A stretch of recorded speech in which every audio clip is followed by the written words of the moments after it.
Hi friends, என்னோட ஸ்டைலில் சாம்பார் எப்படி வைக்கிறதுன்னு பார்ப்போம். வித்தின் 20 மினிட்ஸ்லேயே வச்சிடலாம். ரொம்ப ஈஸியாக இருக்கும். நான் ஒரு குக்கரில் வந்து ஒரு 50 பருப்பு முன்னாடியே வேக வச்சுருக்கேன்.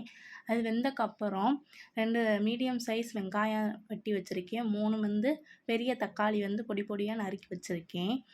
அதுக்கப்புறம் வந்து காய் வந்து பார்த்திங்கன்னா முருங்கைக்காவும் கத்திரிக்காயும் எடுத்திருக்கேன்.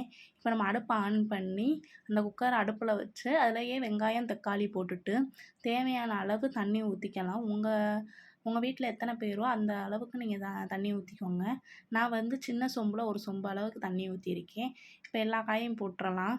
போட்டுட்டு நல்லா கலக்கி விட்டுட்டு அடுப்பை வந்து சிம்மிலே வச்சுக்கோங்க. ஏன்னா இதில் ஃபுல்லாக போகிறதுக்குள்ளேயும் அடி பிடிக்க ஆரம்பிச்சிடும். அதனால் சிம்மிலே வச்சு இதெல்லாம் போட்டக்கப்புறம் நல்லா கலந்தக்கப்புறம் நீங்கள் பெருசாக வச்சுக்கோங்க. இப்போ இதில் பொடின்னு பார்த்தீங்கன்னா நான் வெறும் 2½ ஸ்பூன் அளவு சாம்பார் பொடி மட்டும்தான் போட்டிருக்கேன். அதில் இருக்க காரமே எங்களுக்கு போதுமான அளவு. உங்களுக்கு காரம் வேணும்னா 1/2 டீஸ்பூன் அளவு மிளகாய் பொடி சேர்த்துக்கலாம்.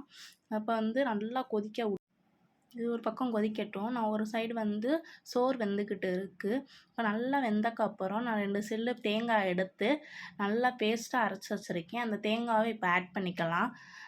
நல்லா ஆட் பண்ணக்கப்புறம் கொஞ்சம் தண்ணியாக தான் இருக்கும். நல்லா கொதிக்க கொதிக்க வந்து தண்ணி வந்து வற்றிரும். நல்லா கொதிக்கட்டும். நல்லா கொதித்து இந்த ஸ்டேஜுக்கு வந்தக்கப்புறம் கொஞ்சோன்னு ஒரு கைப்பிடி கொத்தமல்லியை சேர்த்துக்கலாம். இந்த மாதிரி குக்கிங் வீடியோ வேணும்னா என்னோட சேனலை சப்ஸ்கிரைப் பண்ணிக்கோங்க. Thank you all.